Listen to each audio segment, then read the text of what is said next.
ओम शांति। तो हम आज चल रहा था टॉपिक कैसे हम सकारात्मक बने, क्योंकि निगेटिव से क्या क्या होता है वो आपको बताया, लेकिन हम पॉजिटिव बने कैसे। बात यह है, परिस्थिति विपरीत हो, बातें विपरीत हो, तो भी हम पॉजिटिव कैसे रहे। पॉजिटिव बनने के लिए सबसे पहली बात है कर्म गति को याद रखना। जितना आप कर्म गति को याद रखेंगे आप पॉजिटिव बन सकेंगे। आज कई कहते हैं मैं इसके रास्ते में कभी जाता नहीं, मैंने इसका बुरा कुछ किया नहीं, फिर भी ये व्यक्ति मेरे साथ ऐसा क्यों करता है। ताली कभी एक हाथ से नहीं बजती। ताली के लिए कितना चाहिए?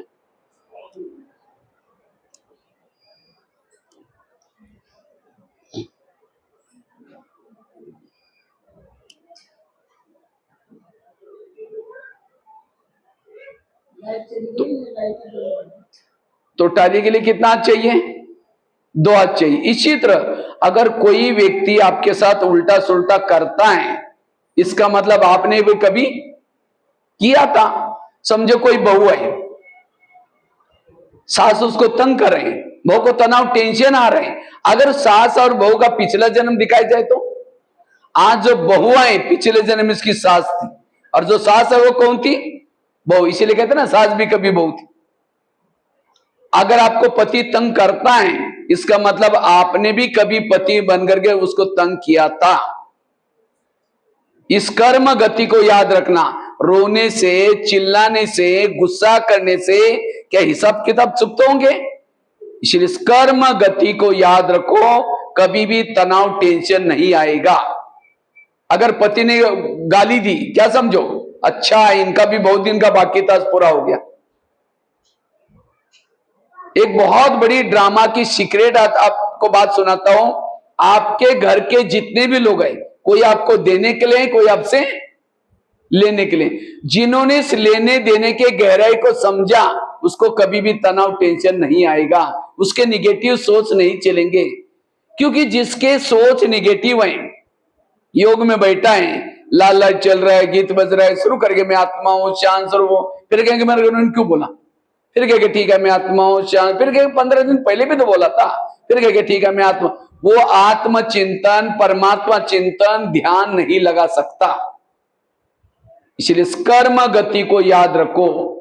मेरे साथ जो हो रहा है ये मेरे ही कोई अतीत के कर्मों का परिणाम है। कर्मों से शरीर बनता है, कर्मों से संबंधी मिलते हैं। इसलिए भजन है ना, किसके झोले में कांटे हैं तो किसके झोले में फूल। कोई कारण होगा रे, कोई कारण होगा, बांटने वाला एक है, कोई लूला, कोई लंगड़ा, कोई अंधा, क्यों? कर्म। धृतराष्ट्र अंधा था, कृष्ण के पास जाता है, कहता है भगवान मुझे सजा क्यों? तो कृष्ण हंसने लगा, आपने कोई गलत काम किया होगा? कहता नहीं। कई जन्म पीछे गया, एक जन्म में धृतराष्ट्र छोटा बालक था, उसने एक पंछी को पकड़ा, एक सुई ली, उसकी आंखें तोड़ दी और इसलिए अंधा बनना पड़ा। भीष्म पितामह बाणों के शया पर पड़े थे, तो कृष्ण उनको मिलने के लिए गए थे, कहते भगवान मुझे सजा क्यों? कहा कि आपने कोई गलत काम किया होगा? कहता नहीं। कई जन्म पीछे गया, एक जन्म में भीष्म पितामह राजा थे, रथ में बैठ करके कहीं जा रहे थे, एक सांप रास्ता क्रॉस करा था, उनको लगा कहीं मर ना जाए सांप, रथ को रोका, तीर से सांप उठाया, बाजू में फेंक दिया। कहां गिर गया वो नहीं देखा, साइड पर बबुल के कांटों का बाढ़ था, खेती थी, सांप जोर से गिरा, नीचे से कांटे चुभ गए। उसकी सजा करके भीष्म पितामह को बाणों के शया पर दिखा था। अनजान से कर्म किया तो भी सजा। इसलिए वर्तमान के मेरे जीवन में जो प्रॉब्लम है, मेरे ही कोई कर्मों का परिणाम है। इस आगे चल करके ये हर मानव का अंतिम जन्म है, ये सभी का अंतिम जन्म है। जो भी मैंने 63 जन्मों में किए हैं, सारा इसी जन्म में चुक्त करना है। आगे चल करके बहुत बातें आने वाली हैं, प्रकृति से आएंगी, लोगों के तरफ से आएंगी, इविल सोल्स के तरफ भी आएंगी। अभी मैं महाराष्ट्र में एक जगह पर गया था, पता चला एक बस थी, जा रही थी सीधा रोड से, अचानक क्या हुआ, बाजू में 1 किलोमीटर कुआं था, बाजू में वो कुएं में जाकर के गिर गई, सारी बस की बस।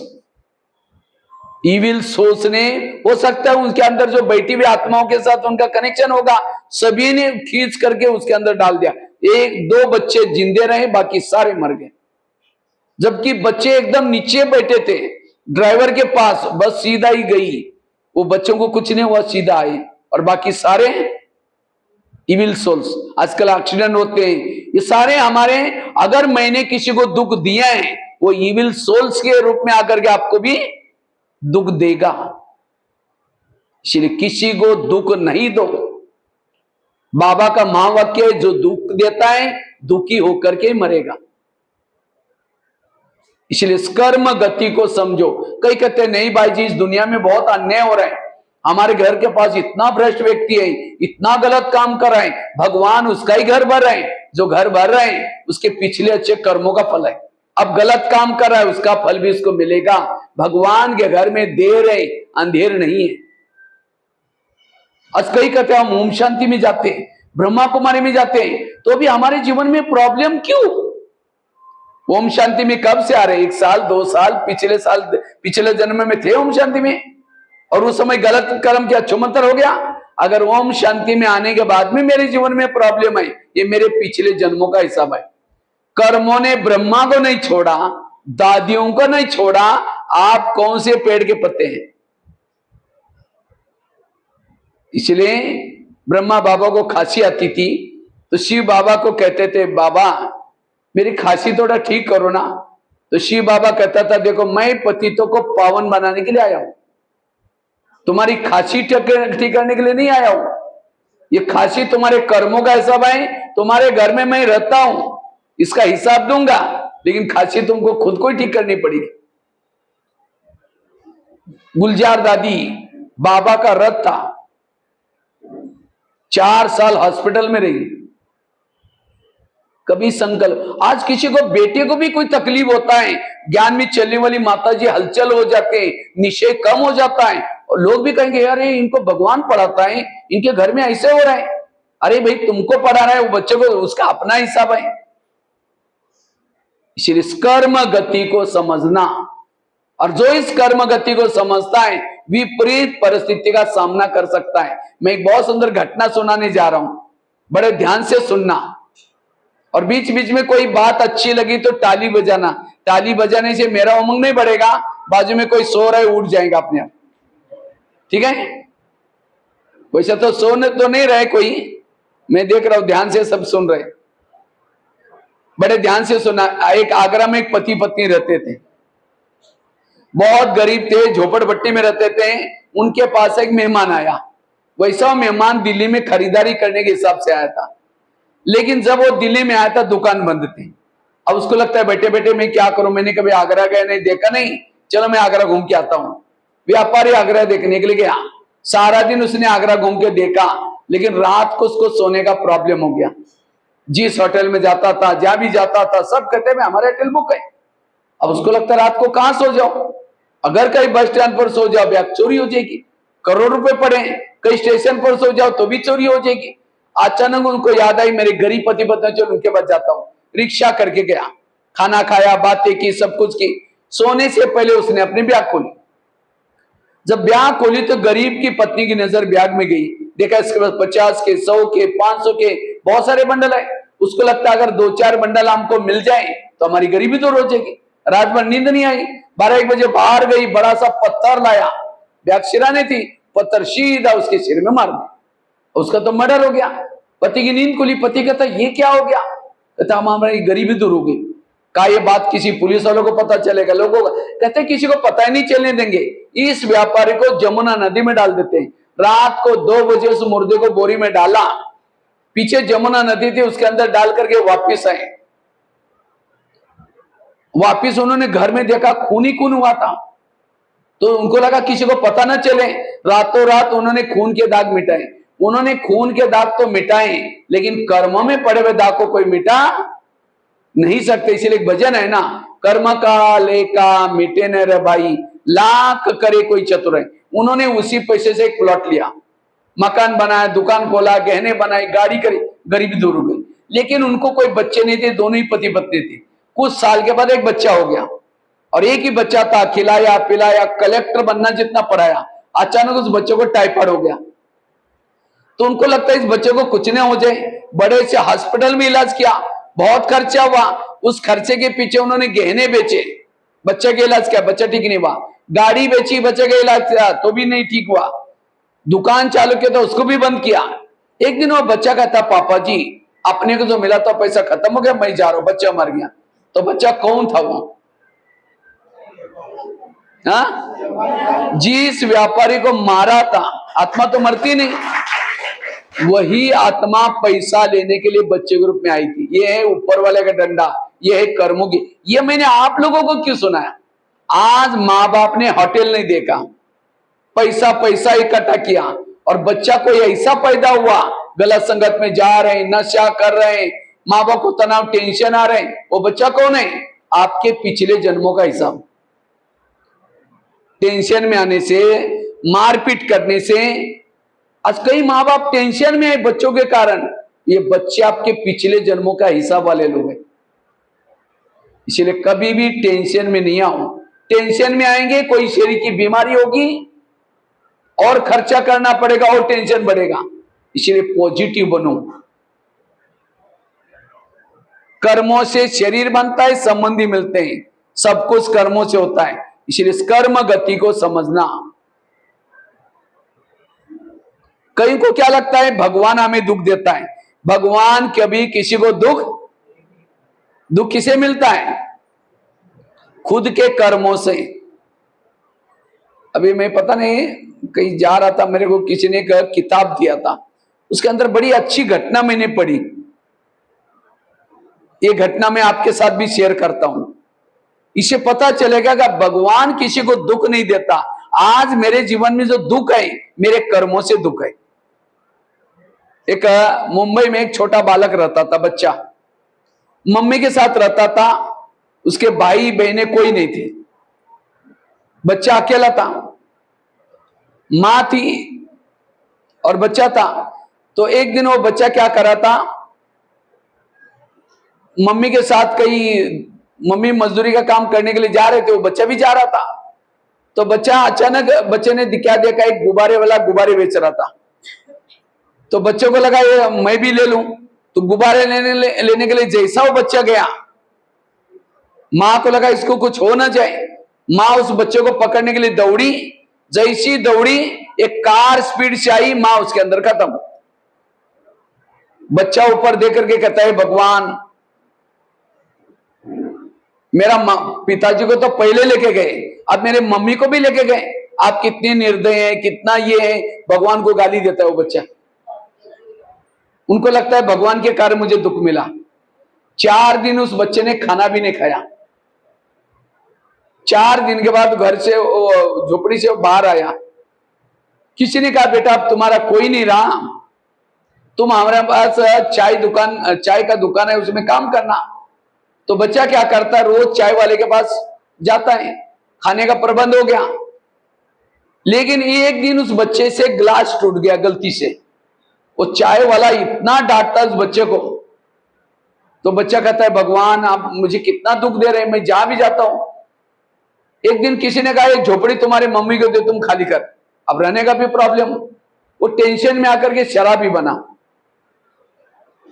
उसके बाद उसने शादी की, पत्नी आई, वो भी झगड़ा लो आई। उसके बाद उस बच्चे ने खुद का चाय का दुकान चालू किया। तो एक दिन चाय बेच रहा था, इतने में क्या हो गया, 10-12 लोग आए, चाय मांगा, चाय पी के जाने लगे। तो बच्चा कहता, मेरा चाय का पैसा दो।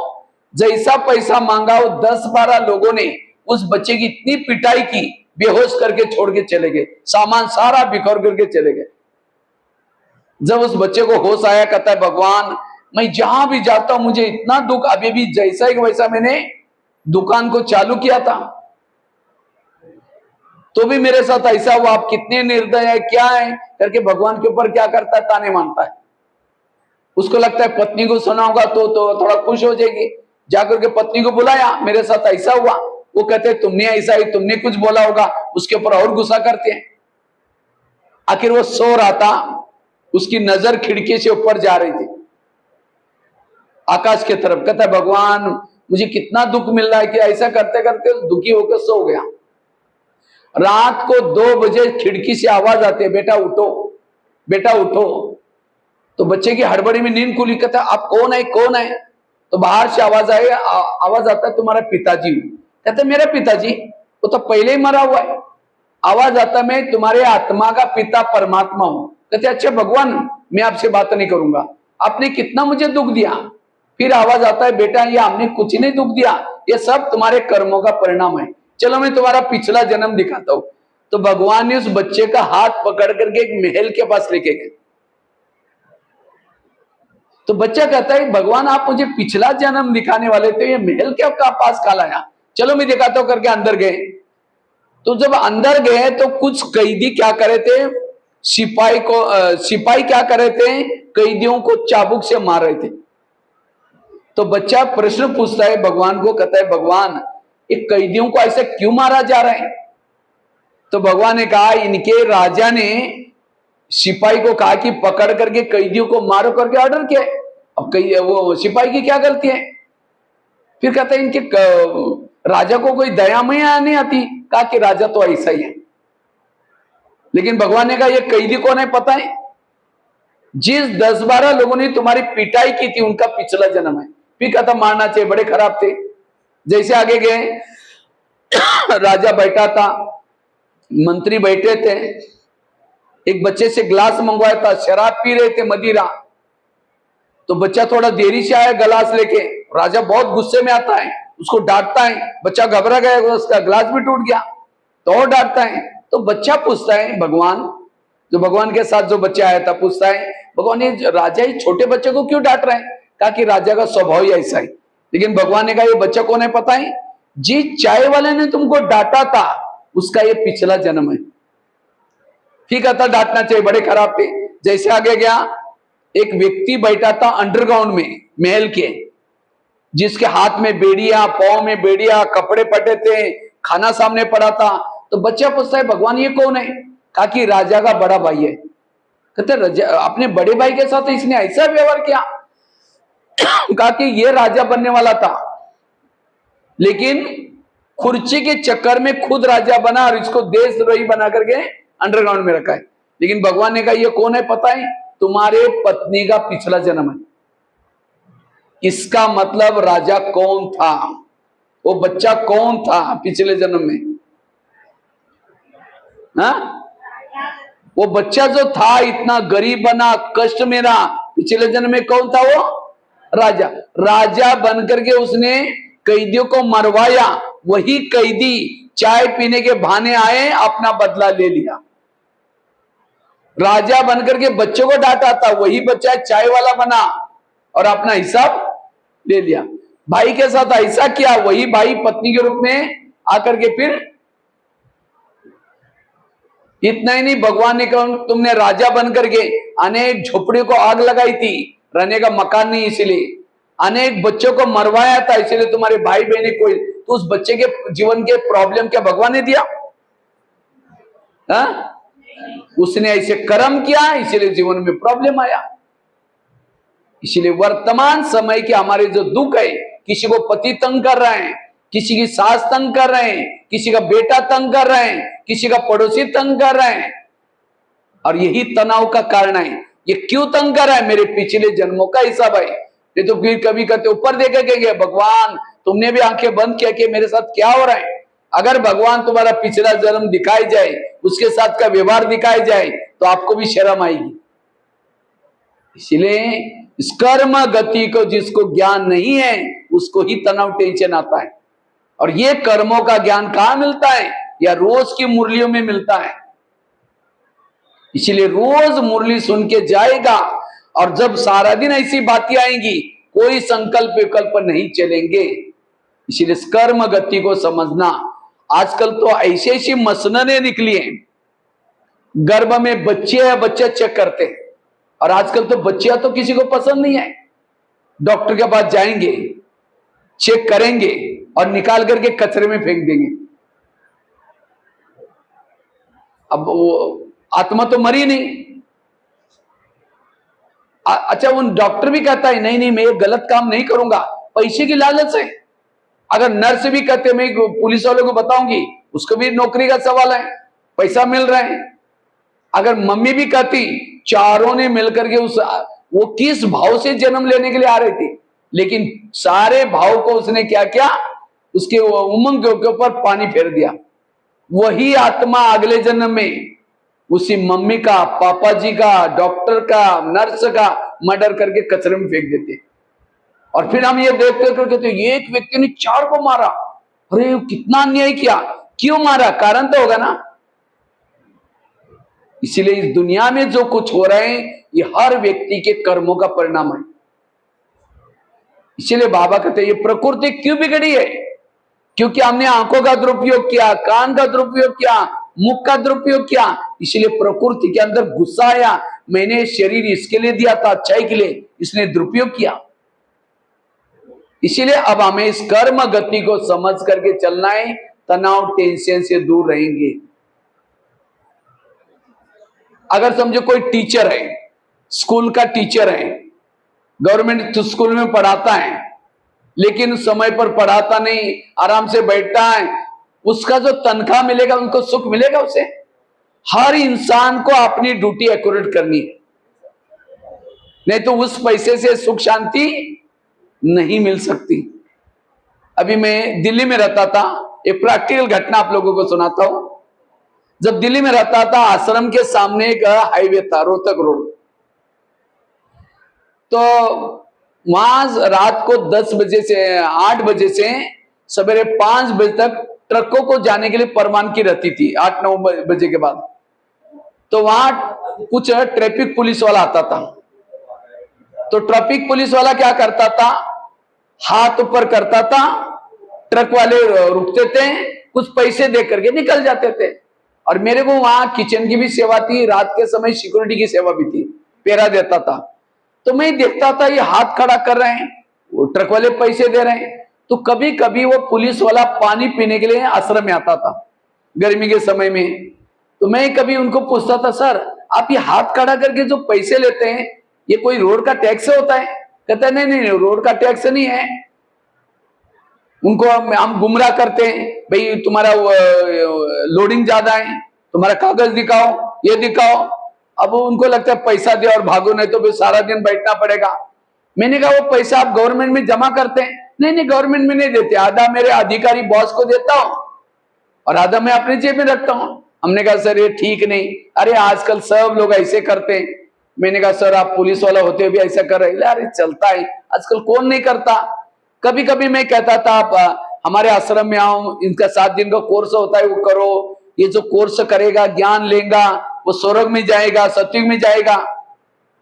तो कहता था जहां धन है, जहां गाड़ी है, जहां संपत्ति है वहीं स्वर्ग है, आपका स्वर्ग हमको नहीं चाहिए।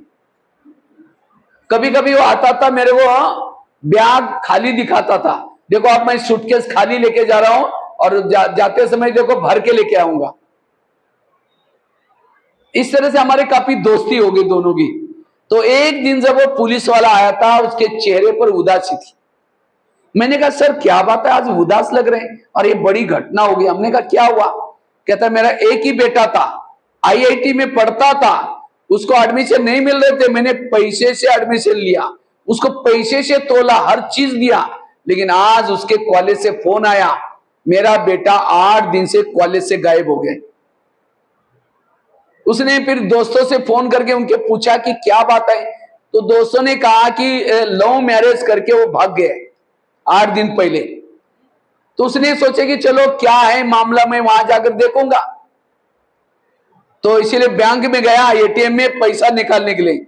जब पैसा निकालने के लिए गया तो एटीएम का सारा सब खाली उसका खाता। तब से कहता मैं इतना टेंशन में आया हूं, मैंने जिंदगी में जितना कमाया सारा उड़ा दिया, क्योंकि उसके पास भी नंबर था। कहता मेरा बेटा गया इसलिए मुझे टेंशन नहीं, लेकिन मेरी जितनी कमाई थी वो भी चला गया लेके। मैंने कहा सर वो कमाया था कैसा? ऐसा हाथ करके कमाया, ऐसा ही चला गया। इसीलिए कहते ना पसीने की कमाई खाओ। जो ऐसा वैसा कमाता है जाता भी ऐसा ही। कभी कभी हम माउंट आबू में किचन में सेवा करते हैं, तो कभी कभी क्या होता है, ऐसी गलती से वो पूरी सब्जी 2-3 हजार के हम लोग चला रहे हैं, अचानक जल जाएगी, बदबू आया, कोई खाने सब कचरे में फेंक दिया। हम समझ लेते हैं जो पैसा आया है जिसका 2 नंबर का पैसा है, किसी के मुख में नहीं जाएगा।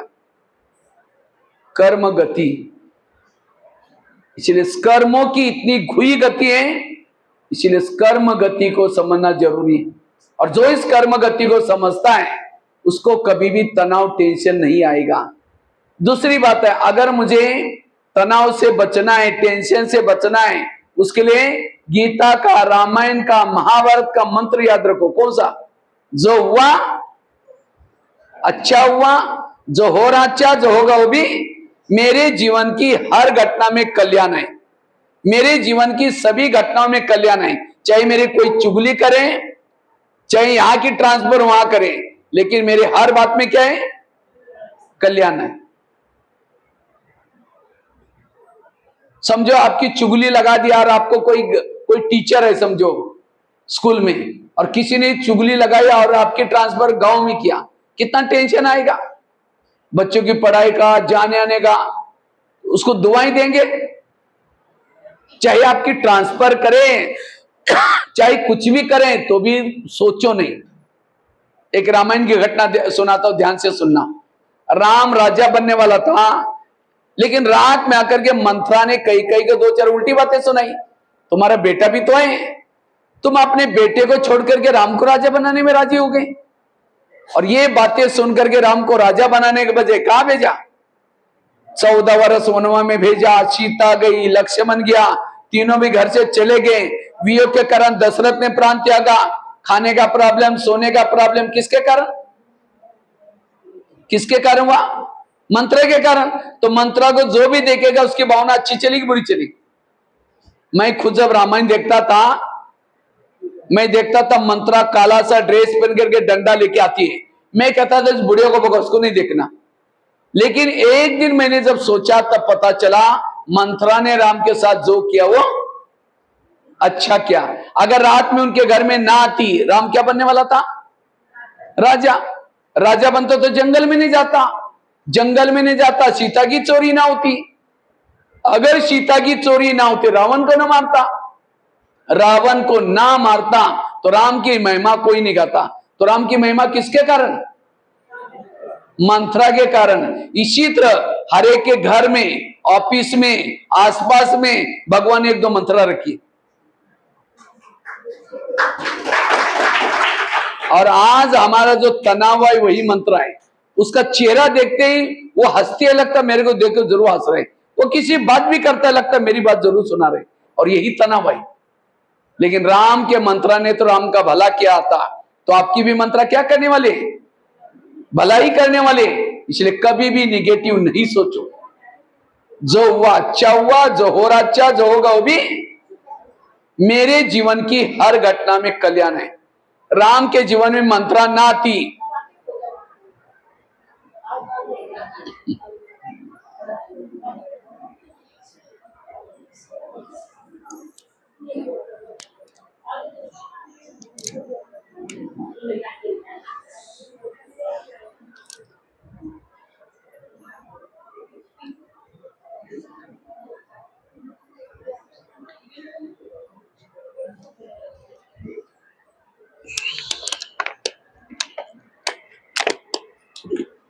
मैं रामायण की घटना सुना रहा था।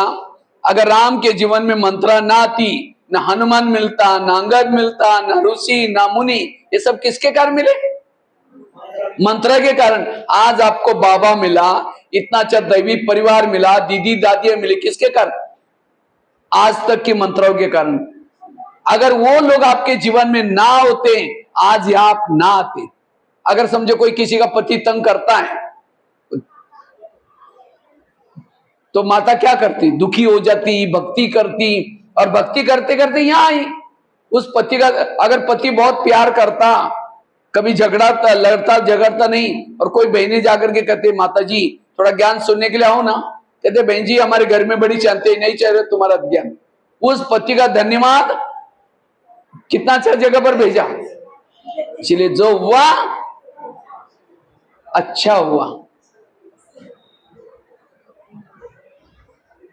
राम जब वनवास से आता है, सारे लोग उसका स्वागत करने के लिए आए थे, लेकिन मंत्रा और कई नहीं आई। तो राम ने सबको पूछा, मंत्रा और कई मां क्यों नहीं आई? तो सभी ने कहा वो नहीं आई। सबको छोड़ करके उनके पास गया, कहा कि मां आप मेरा स्वागत करने के लिए क्यों नहीं आई? कहा कि बेटा हम कैसे आए, हमने तो तेरी चुगली लगाई थी। तो राम क्या कहता है, नहीं मां, मैं आपके कारण तो पुरुषोत्तम राम, भगवान राम, विजय राम बन के आया हूं। ये नहीं कहा कि तुम तो बढ़िया है ना, तुमने मेरी चुगली, दो थप्पड़ नहीं लगाई। आज जिस लोगों ने हमारा बुरा किया, उनके कारण हमारा कितना, इसलिए कभी एकांत में बैठ करके क्या करो, आज तक जिन्होंने तंग किया, परेशान किया, उन सबको धन्यवाद दो। आप लोगों ने हमें तंग किया, हमारा बहुत अच्छा हुआ, लेकिन फिर 5000 साल के बाद तंग करने के लिए जरूर आना चाहिए, नहीं आना चाहिए? यह है पॉजिटिव। इसलिए जो हुआ अच्छा हुआ, जो हो रहा अच्छा, जो होगा वो भी मेरे जीवन की हर घटना में कल्याण है। बच्चे ने गिलास गिरा, इतना गुस्सा करेंगे, तेरे को अक्ल नहीं, कमा के लाओ तो गिलास 10 रुपए का था, गुस्सा करेंगे, हार्ट में प्रॉब्लम आएगा, 10 लाख रुपए का ऑपरेशन करना पड़ेगा। कुछ भी होता है सोचो नहीं, मन को चुप रखो, नो क्वेश्चन नो करेक्शन, और वो है व्यर्थों से मुक्त। तो आज तक की जो भी मंत्र आपके जीवन में आई, मेरा कोई भी दुश्मन नहीं तो कई कहते इसको हम कैसे दुआ, उसने मेरे क्या क्या किया, वो आपका भला करने के लिए किया था, आप जानते नहीं हैं जी। भगवान कल्याणकारी है, संसार कल्याणकारी है, हर घटना कल्याणकारी है। मन को चुप। अभी मैं जेल में गया था यहां, तो जेल में जब मैं सुना रहा था, कैदियों के चेहरे बिल्कुल टेंशन में, किसी के चेहरे पर हंसी भी नहीं आ रहे थे। मैं सोचा कि पता नहीं इनके अंदर जा रहे हैं नहीं जा रहे हैं। तो मैंने जाते जाते उनको एक बात सुनाई। मैंने देखा, देखो परमात्मा हमारा पिता है, पिता कभी भी बच्चों का बुरा, जानवर का पिता भी नहीं करता, ये तो मनुष्य आत्मा का पिता है। भगवान कैसे हो सकता है 2022-23 आपके लिए बाहर कोई खतरा था, इसीलिए भगवान ने वहां से उठा करके यहां रखा, और चारों तरफ से बड़ी बड़ी दीवार बांध करके सिक्योरिटी गार्ड रखे, ताकि कोई इमराज भी आकर के आपका कुछ बिगाड़ ना सके। जब ये बात सुनी, इतनी तालियां बजाई, उनके चेहरे खिल गए, क्योंकि वो हम नहीं जानते कि हमारे जीवन में समस्या क्यों आई। हो सकता है ये 2022-23 में उन लोगों के सामने कोई संकट होगा, इसलिए भगवान ने उसको बचाया। तो भगवान जो करता है अच्छाई के लिए करता है, तो कुछ भी हो जाए, हमारा काम है प्रभु का चिंतन करना। और प्रभु का काम क्या है? भक्तों के जीवन में जो समस्या है उसका समाधान करना। लेकिन हम क्या करते हैं, मेरा क्या होगा, मेरे बेटे का क्या होगा, मेरा व्यापार का क्या होगा, मेरा दुकान का क्या होगा, खेती का। भगवान कहते हैं अच्छा ये मेरा काम कर रहा है, मैं बीच में क्यों जाऊं? इसका मतलब मेरा भगवान के ऊपर विश्वास नहीं है, जो मुझे टेंशन करना पड़ता है। इसलिए कभी भी सोचो नहीं, मन को चुप रखो, हर घटना में कल्याण है। एक भगत था, ध्यान से सुनना। एक भगत था, भक्ति करता था एक मूर्ति की। तो एक दिन वो भगत वो मूर्ति को कहता है, भगवान आप खड़े खड़े थकने गए, मैं आपका काम करता हूं। भगवान ने कहा, भगत जी भगवान बनना कोई साधारण बात नहीं, चुप रहना पड़ता है, शांत रहना पड़ता है, हमारे कई गहने भी उतार कर लेके जाता है, तो भी हम आशीर्वाद भी देते, थप्पड़ नहीं मारते उसको। तो इतने में भगत क्या करता है, आगे हाथ करके प्रतिज्ञा करता है, कहता भगवान मैं चुप रहूंगा, कुछ नहीं बोलूंगा। तो भगवान ने कहा ठीक है। इतने में क्या हो गया, एक व्यापारी आया और मूर्ति के पास वो, इतने में क्या होता है, भगत क्या बन गया,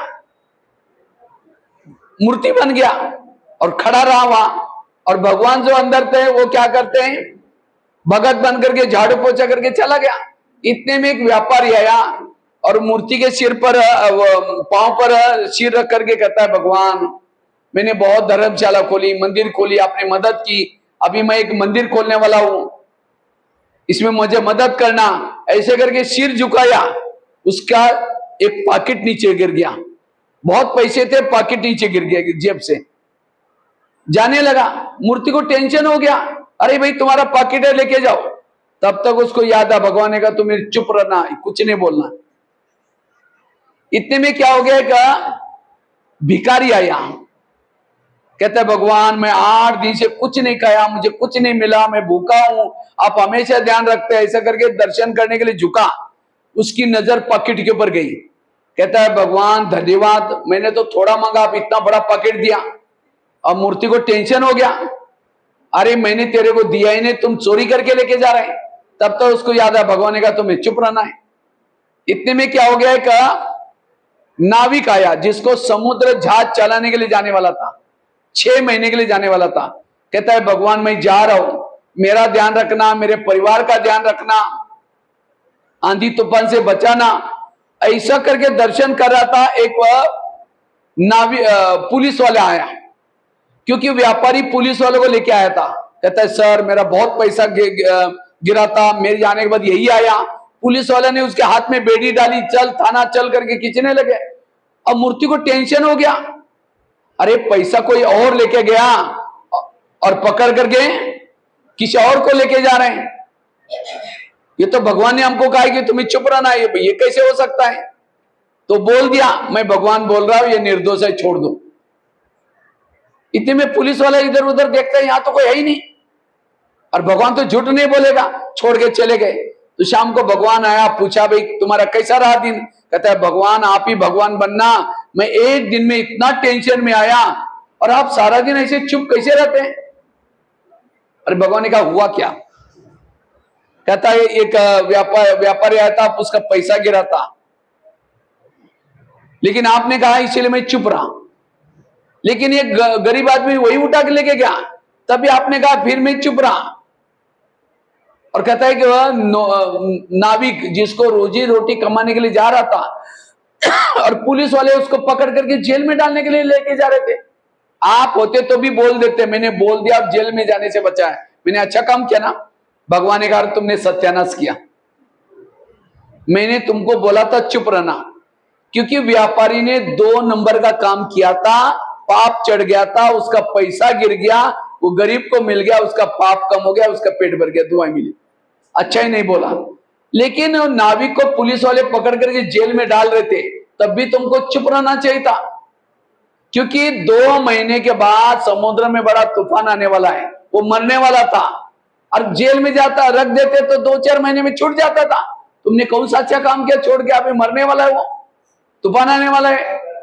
भगवान जो करता है आगे पीछे की सोच के करता है, और मनुष्य जो सोचता है वर्तमान को देख के सोचता है।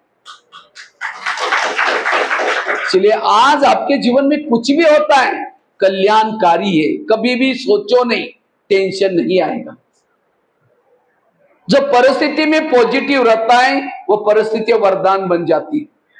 जो निगेटिव सोचता है वही परिस्थिति उसके लिए श्राप बन जाते हैं। इसीलिए हल्के बनो। तो कितनी बातें बताई, 2 बातें बताई तनाव से मुक्त बनने के लिए। पहली बात कौन सी सुनाई, कर्मों की घुई गति। और मैंने सोचा कितनी सारी एग्जाम्पल दी आपको स्पष्ट करने के लिए। दूसरा का एग्जाम्पल दिया, भीष्म पितामह का एग्जाम्पल दिया, आगरा वाली घटना सुनाई, वो दिल्ली वाली एक घटना सुनाई, और साथ में जो हुआ अच्छा हुआ मंत्रा वाली बात सुनाई, मूर्ति वाली घटना सुनाई। तीसरी बात है, अगर तनाव से बचना है उसके लिए रोज सवेरे अपनी दिनचर्या में 3 चीजें करो। एक तो अमृत वेला का योग करो, दूसरा क्लास के पहले आकर के आधा घंटे का योग करना, और तीसरा रोज की ईश्वरीय महावाक्य सुनना। जो ये 3 चीजें करता है उसको तनाव कभी नहीं आएगा। तो अमृत वेला कौन कौन उठता है, हाथ खड़ा करो। अच्छा इतना हाथ है, मतलब कुछ गड़बड़ी वाला है। अच्छा बहुत अच्छा। लेकिन अमृत वेला का चुपचाप आपका कोई वीडियो बनाए जाए और वही वीडियो 10 बजे आपको दिखाए जाए, ये आपका सवेरे का अमृत वेला का योग का वीडियो। क्योंकि मेरा है, मैंने ऐसे किया था, दीवार के सारे बैठे, मुंह खुला, आंखें बंद है। 2 बार मच्छर अंदर भी गया और बाहर भी आया, पता भी नहीं चला। ऐसा ऐसा योग करेंगे तो क्या आत्मिक स्थिति कैसी बनेगी। इसलिए आंखें खोल करके बैठना। अच्छा, केवल आंखें खोल के भी नहीं, समझो कोई मेहमान को घर में बुलाओ, मेहमान बहुत बड़ा व्यक्ति है, लेकिन आपका स्नेह प्यार है इसीलिए आया, लेकिन मेहमान आने से पहले आपने क्या किया। ये क्या ये तो हुआ ही नहीं सकते। ये कुछ बोलो जिनको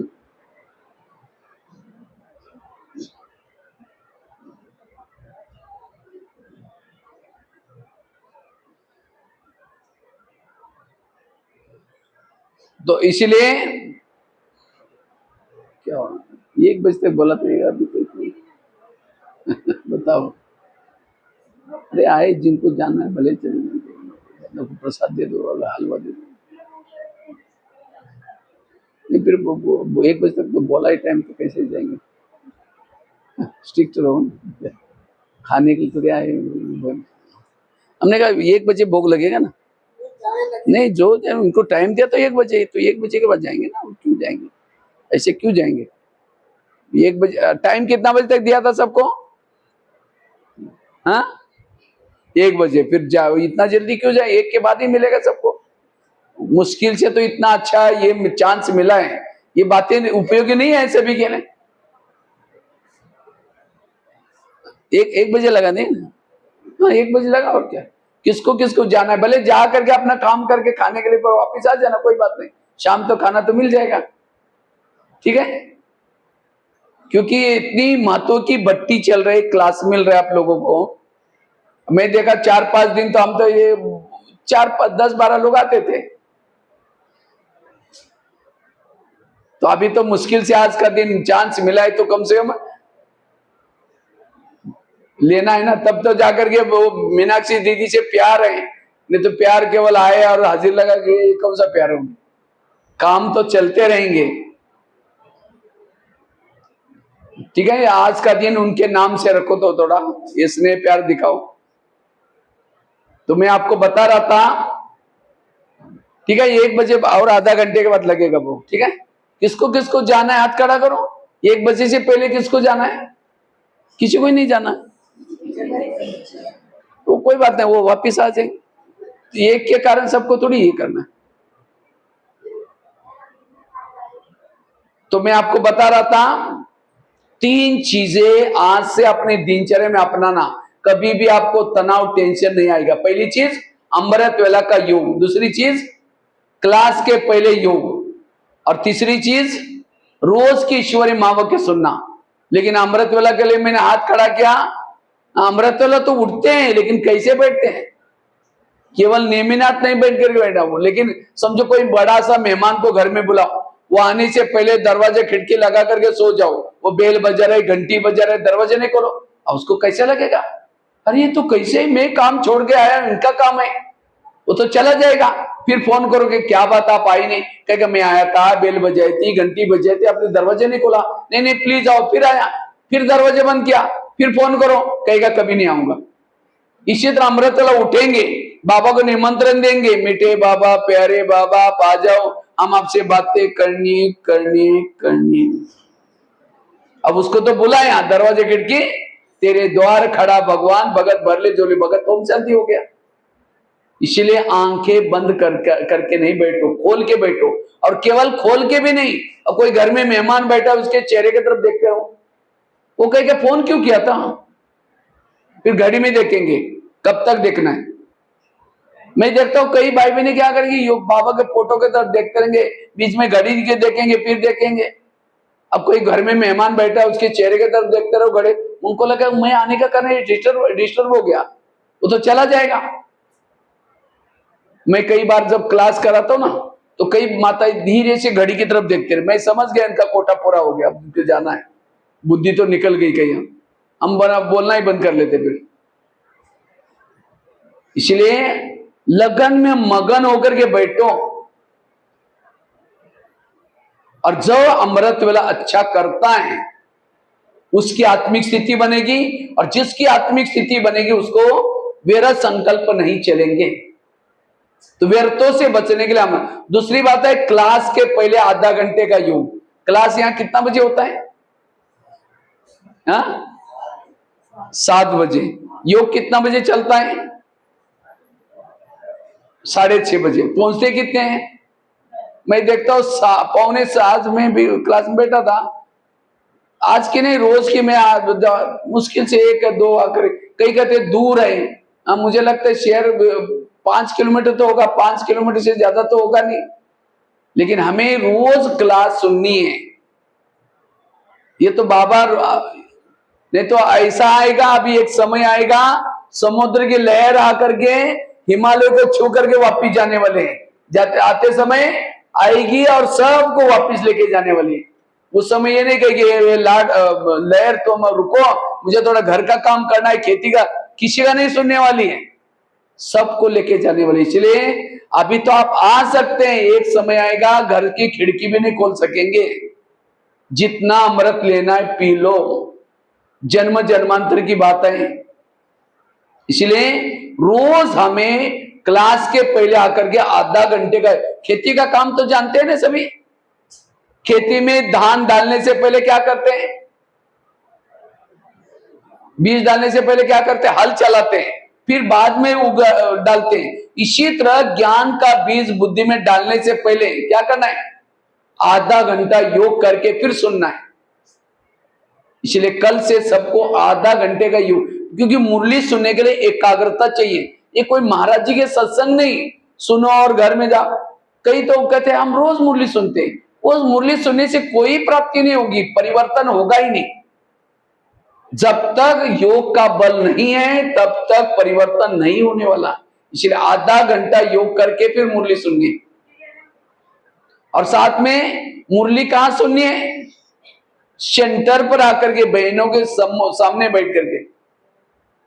कई तो बोलते हैं बहन जी हम सुनते कहां? टीवी में सुन लेते हैं, मोबाइल में सुन लेते हैं, ऑनलाइन। जो ऑनलाइन से मुरली सुनेगा उसकी पूजा भी ऑनलाइन से हो जाएगी।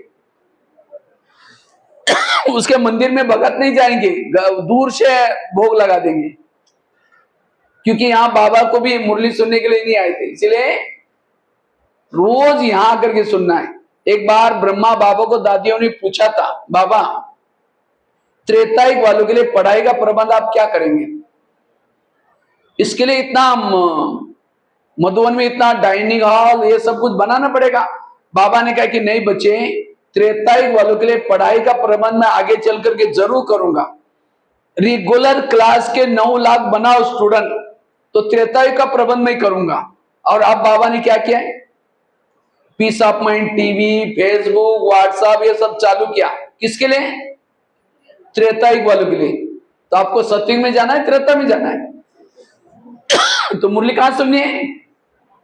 कृष्णा बीच में मुरली बजा रहे हैं और चारों तरफ से गोपिकाएं राज कर रहे हैं, और सीता अकेले बैठे रो भी रहे हैं, राम को याद भी कर रहे हैं। अकेले घर में बैठ करके भले हम मुरली सुनेंगे रोते हुए, वो सारा दिन विघ्नों में, समस्या में रहेगा। और जो यहां संगठन में बैठता है वो शक्तिशाली बन जाता है। इसलिए रोज क्लास में मुरली सुनना है। नहीं तो एक भील था एकलव्य, तो गुरु द्रोणाचार्य के पास गया, कहता है मैं भी नंबर 1 हूं, अर्जुन से भी होशियार हूं। तो कहा कि तुम्हारा गुरु कौन है? कहता आप मेरे गुरु हैं। नहीं, तुम मेरे सामने कभी आए नहीं, चलो मैं दिखाता हूं। तो एक जंगल में पुतला बनाया था, और पुतला बनाया था, उसके सामने बैठ करके उसने शिक्षा सीखा था। किसने? एकलव्य ने। और द्रोणाचार्य अर्जुन कहां सीखा था? द्रोणाचार्य के सामने। इसी तरह ये टीवी, फेसबुक ये भी क्या है? एक पुतला है, उसमें बैठ करके शिवानी बहन के क्लास, अच्छे अच्छे क्लास सुन करके होशियार तो बनेंगे, नंबर 1 नहीं जाएंगे। इसलिए नंबर 1 बनना है, सेंटर पर आकर के मुरली सुनना है। और आजकल तो फेसबुक में, व्हाट्सएप में उल्टी सुल्टी मत देने वाले भी बहुत है। मुश्किल से 63 जन्मों से आपको सत्य परमात्मा मिला हुआ है, दोबारा कहीं भटक न जाना। और आजकल इसके अंदर ऐसी माया बैठी है, ये एक प्रकार का चक्र है। ऐसे चक्र में डाल देंगे, चक्र में फंसा देंगे। इसलिए यहां आकर के हमें 3 चीजें जो करता है उसको तनाव, टेंशन नहीं आएगा। पहली बात कौन सी सुनाई? अमृत वेला का योग। दूसरी बात क्लास के पहले आधा घंटा योग, और तीसरी मुरली रोज सुनना। ये 3 चीजें करने से मनोबल बढ़ता, आत्मबल बढ़ता है।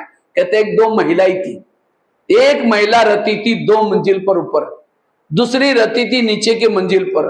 तो 2 मंजिल वाली महिला क्या करते, रोज अपने घर के खिड़की से पड़ोसनी के छत पर देखती, तो छत पर वो कपड़े सुखाते हैं, उसके कपड़े देकर के पति को बुलाते हैं, कहते इसको कोई अक्ल नहीं, कितने गंदे कपड़े, कितने मैले कपड़े। पति को कहते जाओ पूछ के आओ वो क्या साबुन लगाते हैं, क्या सर्फ लगाते हैं। तो पति कुछ नहीं बोलता, रोज बुला करके कहते जाओ पूछ के आओ।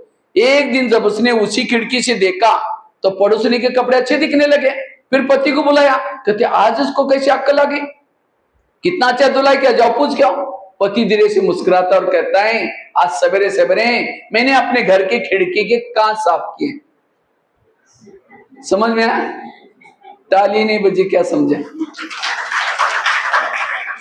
उनकी खिड़कियां गंदी थी, इसलिए कपड़े कैसे दिखते थे, और जब खिड़कियां साफ किए तो कपड़े। तो इसी तरह जिस दिन सेंटर पर नहीं आएंगे, जिस दिन अमृत वाला ठीक नहीं करेंगे, क्लास के पहले योग नहीं करेंगे, तो आपकी बुद्धि रूपी खिड़की कैसी रहेगी, गंदी। और उसी गंदी खिड़की से जिसको भी देखेंगे सब गलत नजर आता है, और यही तनाव, टेंशन है। इसलिए रोज आपने खिड़कियों को क्या करो, तो कौन कौन साफ करता है रोज खिड़की, हाथ खड़ा करो। भाई लोग नहीं करते हैं, कहते माताओं का काम है, घर की खिड़की नहीं बोल रहा हूं, हाँ भाइयों को भी खिड़की साफ करना है। उनको लग रहा है घर की खिड़की तो हम करते नहीं, माता ही करती हैं। अभी मैं नेपाल में गया था, तो वहां 3 दिन की भट्टी थी। तो पहले दिन मैंने खिड़की वाली बात सुनाई, दूसरे दिन कुछ माता आई नहीं क्लास में, तीसरी दिन आई, बहनों ने कहा रे कल कितना अच्छा क्लास था, क्यों तुम लोग क्यों नहीं आए? कहते वो भैया ने परसों कहा ना खिड़कियां साफ करो, कल हम सारा दिन खिड़कियां साफ करने में लगे थे। मैंने कोई घर की खिड़की नहीं बोली थी, कौन सी? बुद्धि रूपी खिड़की। कभी कभी हम ज्ञान को भी उल्टा कर लेते हैं। एक भाई ज्ञान में चलता था 1 साल से, एक बार होटल में गया और समोसा मंगाया। समोसा जानते हैं ना, मैदे को बेल करके आलू भरते तलते उसको समोसा कहते हैं। तो 1 किलो समोसा मंगाया और मैदे का ऊपर का छिलका फेंक करके मसाला खाता है। तो मैनेजर ने बोला आप मसाला पसंद नहीं करते? तो तब पसंद तो करता हूं, लेकिन आजकल मैं ब्रह्मा कुमारी आश्रम में जाता हूं। उन्होंने कहा कि मैं बाहर का नहीं खाना, इसलिए बाहर का निकाल करके मैं अंदर का मसाला खा रहा हूं। बाहर का मतलब दूसरे का हाथ का बना हुआ, लेकिन उसने क्या क्या छिलका फेंक रहा है मैदे वो समोसे का और मसाला खा रहे हैं। इसीलिए होटल पर भी बोर्ड लिखा है क्या, होटल, हो सके तो यहां से टल, बाहर का बना हुआ है। कभी कभी हम ज्ञान को उल्टा कर लेते हैं। इसलिए रोज अपने खिड़की को साफ करो, पॉजिटिव बन जाएंगे। और लास्ट की एक बात सुना करके मैं पूरा करता हूं। पहली बात कौन सी सुनाई, मैं बार बार रिपीट कर रहा हूं, क्योंकि ये क्लास आपके योग का आधार है, आपकी स्थिति बनाने का आधार है, पॉजिटिव बनाने का आधार है, हेल्दी वेल्दी हैप्पी बनाने का आधार है। बाबा कहते हैं आगे चल करके मेरे बच्चों के चेहरे म्यूजियम का काम करेंगे। लेकिन कौन से चेहरे हैं? जिसके चेहरे पर खुशी है। कई तो बस चेहरा मरा हुआ है, चेहरे में हंसी भी नहीं है, क्यों? अंदर निगेटिव भरा हुआ है, कहां हंस सकता है वो? कौन कहेगा इनको भगवान पढ़ाता है? कई ऐसी माताएं जब घर में जाते घर वाले बोलते मुसीबत आ गई, क्यों? अभी तक खुशी नहीं, अभी तक टेंशन है, परेशान है, तो भगवान का परिचय कैसे देंगे वो? इसलिए पॉजिटिव बनो, सकारात्मक बनो। पहली बात बताई कर्म गति, उसके लिए अलग अलग एग्जाम्पल सुनाया। दूसरी बात कौन सी सुनाई? जो हुआ अच्छा हुआ, मंत्र वाली घटना सुनाई, वो मंदिर वाली बात सुनाई। तीसरी कौन सी सुनाई? रोज अपने खिड़की को, अर्थात अमृत वाला अच्छा, क्लास के पहले योग, और तीसरा मुरली रोज सुनना। और चौथी बात है, अगर मुझे पॉजिटिव बनना है, सकारात्मक बनना है, जीवन में आने वाली निगेटिव बात को क्या बना दो? पॉजिटिव। बुराई को भी अच्छाई में बदलो। किसी ने गाली दी, क्या समझो? गाली नहीं दी, मेरे पर गुलाब का फूल डाल दिया। निगेटिव को क्या बना दिया? समझो आप यहाँ आए हैं, थोड़ा देरी से घर में जाएंगे, जाते लोग बोलेंगे हाँ ओम शांति में जाते हैं, सवेरे जाते हैं, शाम को, आज दिन में भी चले गए, वहीं जाकर के वहीं खा के आओ, वही रहो। अब ये बातें सुनते तुरंत गुस्सा आएगा, इसलिए पहले से पक्के करके जाओ। अब मैं घर में जाऊंगी, जाते मेरी पूजा हो जाएगी। अगर कोई देवी की पूजा हो तो देवी क्या करते हैं, उसको वरदान देते हैं। तो आपको भी कोई बोलना शुरू करेगा, आप भी क्या दो वरदान, मतलब हाथ से नहीं दो, और चिढ़ जाएंगे, बड़ी देवी बन के आई, शक्ल जाकर के देख ले आईने में। मन से को बाबा इनका कल्याण करना। आज हम कितनी अच्छी अच्छी बातें सुन के आए, अगर ये भी उस क्लास में होते हैं, उनको भी कितना शुगर है, कितना गुस्सा आता है, इनको भी आज अच्छा पॉजिटिव बातें मिलती, तब उनको लगेगा अरे मैं पहले थोड़ा भी बोलता था, एक काली का रूप धारण करती थी, आज तो बिल्कुल चुप है। इसका मतलब क्लास का असर हो गया उसके ऊपर, निगेटिव को पॉजिटिव। एक महाराष्ट्र में एक संत था जिसका नाम था तुकाराम महाराज, वो बहुत भक्ति करता था विठल की। लोगों ने उसको मना किया, तभी छोड़ा नहीं।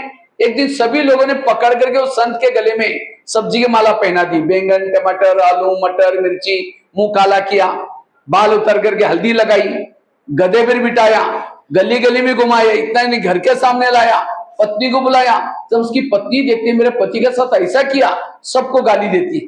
जब गाली देते, तुकाराम महाराज जो गधे पर बैठे थे, सब्जी की माला दिखा करके कहा इनको गाली क्यों दे रहे हैं? ये लोगों ने अपने लिए 8 दिन के लिए सब्जी ला कर दी, निगेटिव को क्या बना दिया, और कहा इनको गाली मत देना। जब मेरी शादी हुई थी, बारातें नहीं निकली थी, आज ये लोगों ने पूरी गांव में मेरी बारात निकल करके लाई, और कहा इनको गाली मत देना।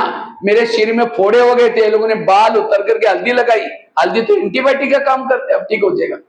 और कहा इनको गाली मत देना, मेरे शरीर में तो फोड़े हो गए थे, ये लोगों ने बाल उतर करके हल्दी लगाई, हल्दी तो एंटीबायोटिक का काम करते।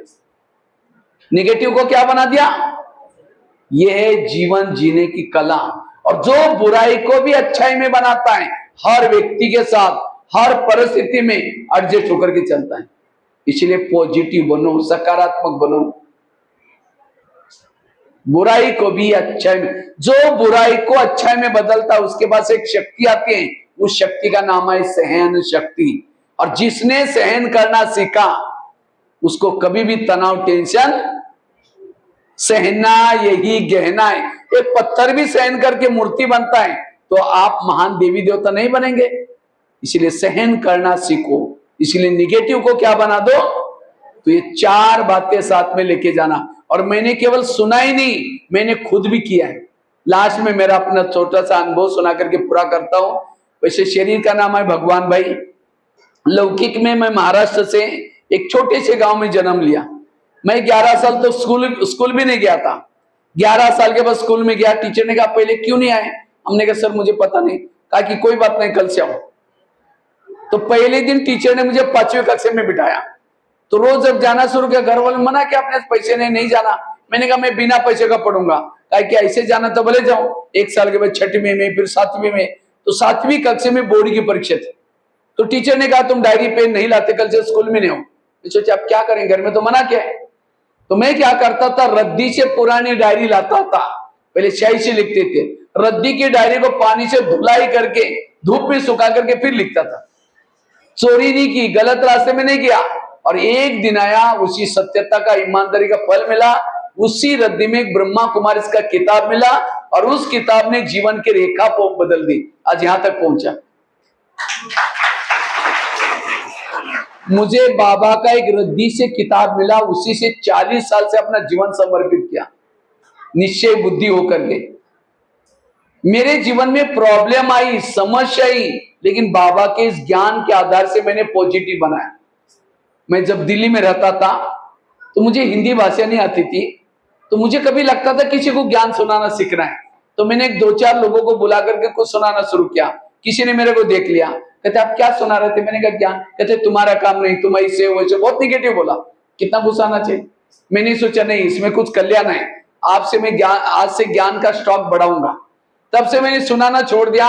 रोज एक बगीचे में बैठता था, गमले पड़े रहते थे, गमलों को समझता था माताएं बैठे, यूथ बैठे। और 10 साल तक गमले के सामने बैठ करके लेक्चर करने की प्रैक्टिस की। और करते करते आज 12,000 स्कूलों में, 1100-1200 जेलों में लेक्चर करके इंडिया बुक ऑफ रिकॉर्ड में नाम दर्ज किया। अगर वो व्यक्ति मुझे ऐसा ना बोलता तो शायद मैं प्रैक्टिस ना करता, ना ये सेवा करता। अभी आप तो गमले तो नहीं बैठे ना, परिस्थिति को पॉजिटिव बनाया। इतना ही नहीं, मैंने क्या किया, किसी ने मेरे को कहा आप इतने सारे कार्यक्रम करते हैं, इसके फोटो नेट में डालो। मुझे तो नेट कंप्यूटर नहीं आता था, मैंने कुछ फोटो सीडी में डाल कर एक भाई के पास लेके गया। मैंने कहा भाई इसको नेट में कहीं डाल देना। उसने कहा तुम तो पैसे का आदमी, तुम्हारे फोटो नेट में थोड़ी होती। मुझे लगा नेट क्या होती है, मुझे उसको सीखना है। और सीखते सीखते इतना सारा सीखा हूं, आज यूट्यूब में, गूगल में बीके भगवान भाई डालो, 7,000 से ज्यादा लेक्चर्स, बहुत सारे क्लास, बहुत सारे। अगर वो मुझे ऐसा ना बोलता तो प्रैक्टिस ना करता। जीवन की हर परिस्थिति को पॉजिटिव बनाया, सकारात्मक बनाया, और वो परिस्थिति ने मुझे यहां तक लाया। तो निगेटिव को क्या बना दो, बुराई को भी अच्छाई में बदलो। जो बुराई को भी अच्छाई में बदलता है वो आगे बढ़ता है। इतना ही नहीं, एक दिन मैंने सोचा मुझे कुछ आर्टिकल लिखना है। मैंने क्या किया, एक रात भर जाकर के लेख लिखा। लिखते लिखते 1 बज गया, फिर 2 बज गया, और सब मैंने क्या किया, फोटोकॉपी करके उसको, फोटोकॉपी करने के लिए एक भाई के पास लेके गया। मैंने कहा भाई इसको फोटोकॉपी करो। उसने ऊपर नीचे देखा, फाड़ के 25 टुकड़े करके कचरे फेंक दिया। अब कितना गुस्सा आना चाहिए। मैंने सोचा इसमें कल्याण है, आज से मैं फोटोकॉपी नहीं करूं। और रोज क्या किया, दोबारा लिखना शुरू किया। आज 40 मैगजीन का लेखक हूं, 3000 से ज्यादा लेख लिख चुका हूं। परिस्थिति को आज भगवान भाई ऐसे नहीं बने, भगवान भाई बनने के लिए बहुत लोगों ने छने रतुड़े लगाई, उन सभी का धन्यवाद। मैंने केवल एक क्लास नहीं किया कि पॉजिटिव रहना है, सकारात्मक सोचना है, मैंने खुद अपने लाइफ में इन बातों को अप्लाई किया। मैंने अपनी बुराई दिखाने वालों को अपना टीचर समझा। एक टीचर ने मुझे लेखक बनाया, एक टीचर ने कंप्यूटर सिखाया। इसलिए संत कबीर ने भी कहा है, निंदक नीरे राखिए, जो निंदा करता है हमारा सच्चा मित्र है।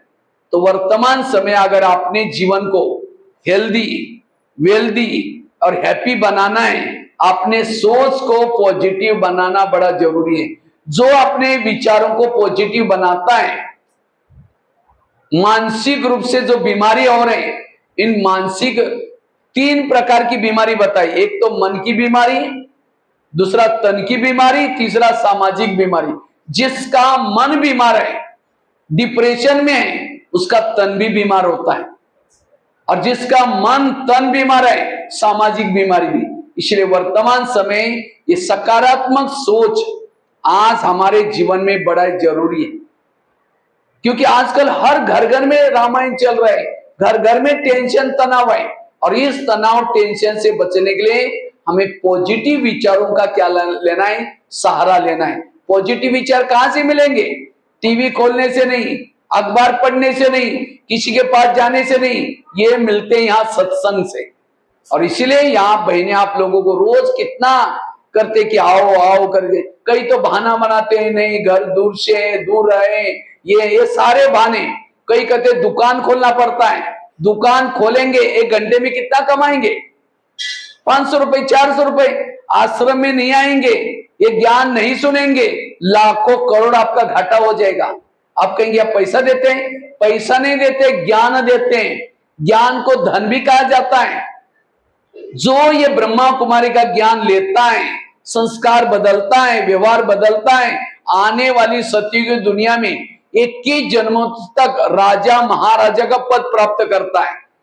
इसीलिए उस दुकान से भी पहले यहाँ अपने 2 कान खोलो।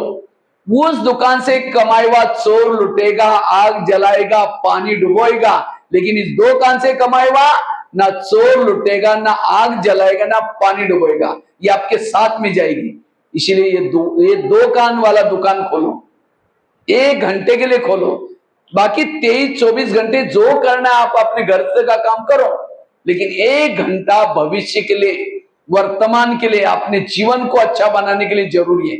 इसलिए वर्तमान समय में अपने चिंतन को सदा पॉजिटिव रखना है। जिसका चिंतन पॉजिटिव है वो जीवन की समस्याओं का समाधान कर सकता है।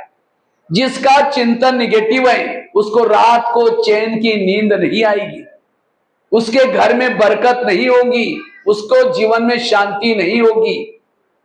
इसलिए अपने विचारों को पॉजिटिव बनाना है। पॉजिटिव वाला चेहरे में खुशी है। जैसे बता ना, आज कितनी बीमारी हो रहे हैं, आज किसी को पेट की बीमारी होती है, ईर्ष्या वाले विचार चलाने वालों को पेट की बीमारी होती है। आज किसी को दूर का कम दिखता है, दूसरे की बुराई देखने से दूर का सारी बीमारी का जड़ है निगेटिविटी। और इसलिए कितनी बातें बताई? 4। पहली बात कौन सी सुनाई? कर्म गति को समझना। मेरे जीवन में जो वर्तमान में कुछ हो रहा है, ये सब मेरे ही पिछले जन्मों के कर्मों का परिणाम है, इसलिए कोई व्यक्ति का दोष नहीं है। उसके लिए मैंने कई एग्जाम्पल देकर के समझाया। दूसरी बात कौन सी सुनाई? जो हुआ अच्छा हुआ, कुछ भी होता है कल्याणकारी, आप सोचो नहीं, भगवान के ऊपर भरोसा रखो। और तीसरी बात कौन सी सुनाई? रोज खिड़की को साफ करना, अर्थात रोज आकर के अमृत वेला का योग करना, क्लास के पहले योग करना, ईश्वरी महावाक्य सुनना। और चौथी बात कौन सी सुनाई? निगेटिव को पॉजिटिव। तो मुझे लगता है सबको ये क्लास बिल्कुल पक्का हो गया होगा, लेकिन आप इसको सुनना नहीं, करके दिखाना है।